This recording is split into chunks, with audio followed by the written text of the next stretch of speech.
once you've had those 2 benign biopsies, why is there still this idea with some physicians where it's like, well, we still just can't know because this nodule is 3-4 centimeters? The real question is, does it matter? That's what I've been thinking. Even if the cancer is a centimeter, the standard of care is going to be observation anyway. And so it really is a moot point. And there, I think the surgeons, are pleading their case for surgery, of course. I don't care if there's a 4 millimeter lesion in there. If the statistics on that is close to like 30% of these big masses will have a microfoci of cancer in it. I tell anybody going to surgery, even though we know it's benign, don't be surprised if on your final pathology they find a 4 millimeter foci. It doesn't matter. Remember what I said, 34% of people on autopsy have it.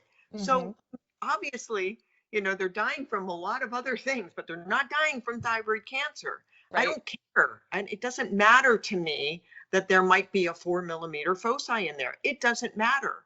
Mm-hmm. If they have a mass in their neck, right, they're going to have it observed over time regardless. If you do an RFA on it, you're probably going to kill it anyway. Yep. And now all the data being done in thyroid cancer for these small cancers, it's RFA. This is what they're saying should be the standard of care for these micro cancers anyway. Mm-hmm. So if you have a subcentimeric cancer, I mean, Mayo Clinic's been doing the data for over 5 years. You've got a lot of institutions out there doing the data. They were just recently published, as a matter of fact, the safety in doing RFA in these subcentimeric cancers. So it's becoming the standard of care to treat them with RFA anyway. Again, we have to pull back from this idea that every little cancer cell, in breast cancer, that might be true, but not in thyroid cancer. Right.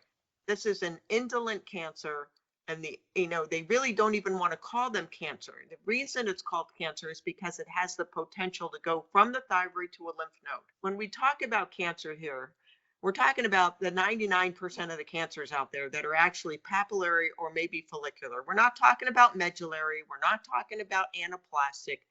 Those are cancers that are handled at places like MD Anderson because they have their genetic forms, their aggressive forms, right, that need to be managed differently.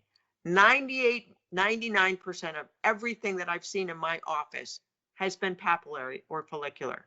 Rarely do I ever see and you know them when they walk in the door. I mean, these are aggressive looking, nasty cancers. Mm-hmm. But we're not talking about those. We're talking about the other two that can be easily managed. The standard is going to be, and it might not be this particular year, and I think it's only because of COVID that it wasn't this year. Yeah. But I think within the next year to 2 years, we're going to find that the standard will be either observation or RFA for subcentimeric thyroid cancers.